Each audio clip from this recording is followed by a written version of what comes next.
Ceux qui aiment, ceux qui pétillent, ceux qui s'émillent, ceux qui enivrent et ceux qui sont habitués du Food Morning depuis 4 années maintenant savent le plaisir qu'on a à écouter les réflexions partagées des éminences grises du groupe WPP. Mathieu en a parlé.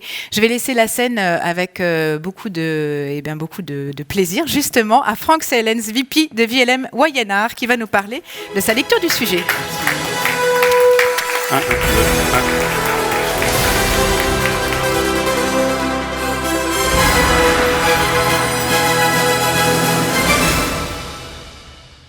Merci Charlotte, bonjour à tous.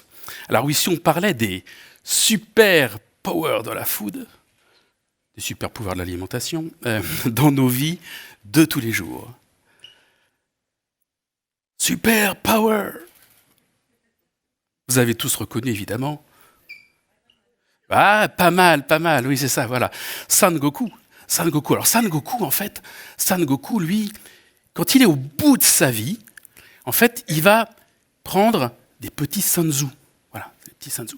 Un Sanzu, en fait, c'est comme un haricot magique, et ça lui apporte 10 jours d'alimentation, pas mal, et ça le restaure totalement. Si ça, c'est pas du super aliment, hein, pas mal. Alors bon, moi, m'a vendu la même chose avec les épinards. Bon, je voudrais juste rendre justice, profiter de cette scène ouverte, pour rendre justice et faire surtout une action vérité. Parce que ce pauvre Popeye, il n'y est pour rien. C'est Emil von Wolf. Voilà, Emil von Wolf, qui était donc un biochimiste allemand de 1870. Et bien Emil, en fait, il s'est trompé d'une virgule. Voilà. Au moment où il a reporté ses tablettes, il s'est trompé et il est arrivé à 27 mg au lieu de 2,7 mg pour 100 grammes. Voilà. C'est Emil, à cause d'Emil, que tout ça est né. Alors évidemment, après, il y a eu voilà, on est revenu sur ça en disant qu'il y avait des erreurs, mais le mythe était né. À quoi ça tient, en fait, un mythe alimentaire? À une virgule.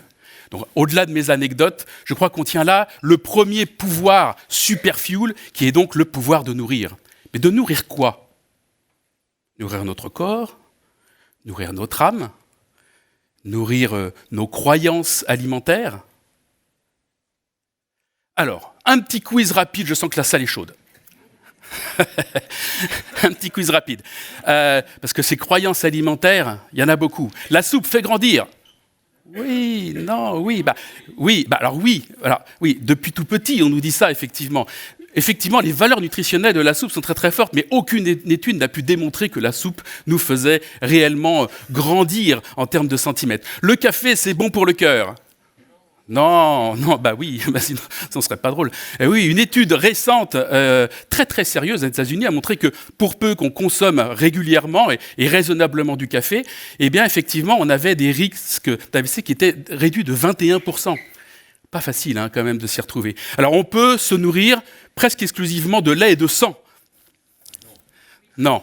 Alors, mon ami avec qui je parlais du Food Morning cet été, et ce n'est pas une blague, je lui en ai parlé, me disait que si, en fait, les Maasai, de tout temps, parce qu'ils avaient juste, ils évoluaient avec leur bétail, se nourrissaient de lait et de sang directement. Et encore aujourd'hui, voilà, ça arrive très très fréquemment, beaucoup de Maasai se nourrissent de lait et de sang. Voilà, un bon petit bol de lait et de sang. On est loin de la tendance légumineuse, on est tous d'accord.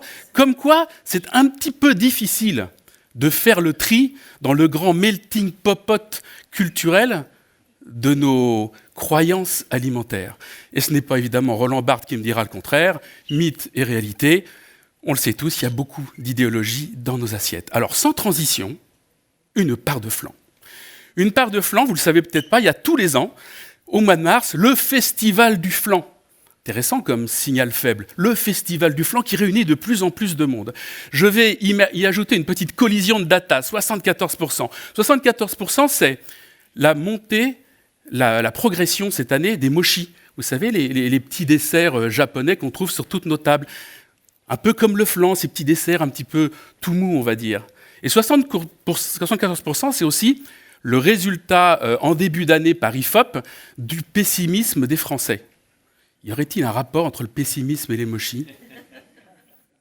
Eh bien oui, c'est le super doudou, le pouvoir de nous réconforter.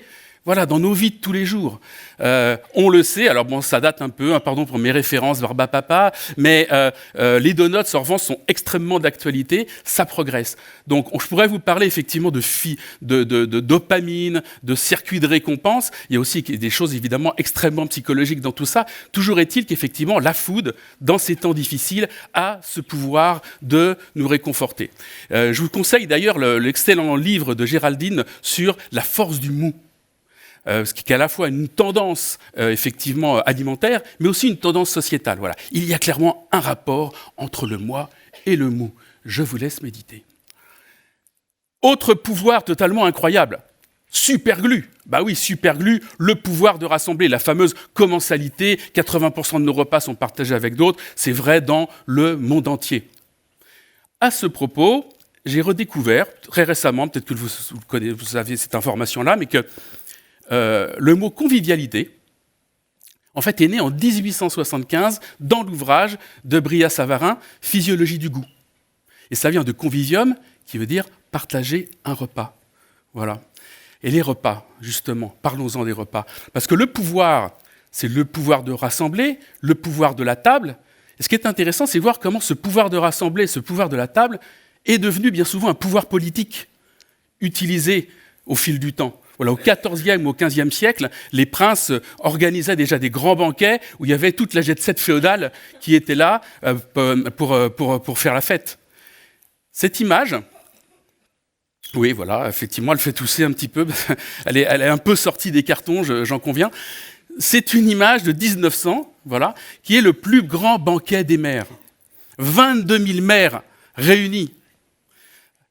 À l'époque, on sort de l'affaire Dreyfus et le président de l'époque, donc, Émile Loubet, qui est là, veut organiser un grand événement pour montrer effectivement cette cohésion française. Et il organise le plus grand banquet des maires. 22 000 maires, 7 kilomètres de table. Pas mal, hein. Je crois 2500 poulards, 2500 saumons, 30 000 litres de vin, 450 chefs, 150 commis qui circulent dans les allées à vélo. Et au moment de lancer tout ça, Émile Loubet, au moment de s'asseoir, dit « N'oubliez pas, messieurs, que la France nous regarde manger. » C'est bien, non? Le pouvoir de la food. Ça marche encore, hein, le pouvoir de la food. Le coup du banquet marche toujours. Voilà. Alors, un autre super pouvoir, le super escape, le pouvoir de voyager. Le pouvoir de voyager, il y en a, si on veut remonter dans le temps, il y a 2 options possibles. Hein. Il y a la DeLorean de Marty et il y a la Madeleine de Proust. Voilà, il n'y en a pas plus, il y en a 2. Et alors, d'ailleurs, en parlant de Madeleine de Proust, on a tous notre petite Madeleine de Proust personnelle. Et donc, celle de Maurice Sacco, il raconte que sa petite Madeleine de Proust à lui, c'est le poulet frit. C'est-à-dire quand il était petit, sa maman préparait le repas, faisait son petit poulet frit avant de le mettre en sauce, et Maurice, il arrivait, pouf, il piquait un petit morceau de poulet comme ça. C'est sans doute aujourd'hui ce qui l'a inspiré dans ce super burger rêvé. Et donc dans ce super burger, il y a effectivement du poulet frit. Mais du poulet frit de façon asiatique avec de la panure panko. Deuxième chose, il y a une sauce comme ça, une sauce qui est une sauce cajun d'Afrique de l'Ouest, le tout dans un buns façon bretzel alsacien. Japon, Afrique, Alsace, je crois qu'il y a que la food qui est capable comme ça de nous faire voyager, de nous offrir des voyages impossibles, super escape. Alors pour terminer, un dernier grand pouvoir, le super cosmique, le pouvoir mystique, l'élévation de soi. On en parlera tout à l'heure, effectivement, de cette élévation de soi. Alors là, je vous demande d'ouvrir évidemment vos chakras pour accueillir ce pouvoir et d'ouvrir aussi vos porte-monnaies, hein, puisque effectivement le Cosmic Dealer, qui marche très très bien sur tous les réseaux actuellement, eh bien, la boîte de chocolat Ayurveda est à 29 € la boîte de 7. Le Cosmic paye. Voilà. Si vous cherchiez en ces temps d'inflation des solutions possibles, le Cosmic semble payer. Il paye aussi avec Moon Juice, ces petites poudres magiques que l'on peut mettre sur ses boissons. Voilà, une marque de Los Angeles, mais qu'on trouve sur les réseaux. Spirit, Beauty, Action, Brain, Good Night, et même du sexe. Voilà, beaucoup de promesses. Et pour finir sur ces pouvoirs mystiques, le miel, notamment aussi, est énormément chargé de ces pouvoirs mystiques. Là, je vous ai mis une image du miel du Népal. Vous en avez peut-être déjà entendu parler. Il est fait avec les plus grosses abeilles au monde. Et voilà, c'est un miel qui a une vertu hallucinogène. Bon, voilà, le prix est aussi hallucinogène au passage. Voilà. Alors, pour terminer ce parcours de ces quelques grands super pouvoirs de l'alimentation, un scoop. Une breaking news, une étude qui vient de sortir il y a 2 mois et qui a refait la hiérarchie des super-aliments. Et dans cette hiérarchie des super-aliments, au top des super-aliments, on trouve le cresson de fontaine. Je crois, pour reboucler, que Popeye n'en croirait ni ses yeux ni ses oreilles. Un cresson de fontaine qui a par ailleurs une autre vertu, celle de pouvoir être cultivé dans des fermes verticales. On croirait une image de Stanley Kubrick. C'est une vraie ferme verticale, Futura Gaia, ouvert il y a 3 ans dans le Gard, voilà, où qui cultive entre autres effectivement du cresson de fontaine. Donc voilà, je crois que du cresson de fontaine dans des fermes verticales, je ne sais pas si ça nous promet de belles ripailles, mais en tout cas, ça nous promet de super power.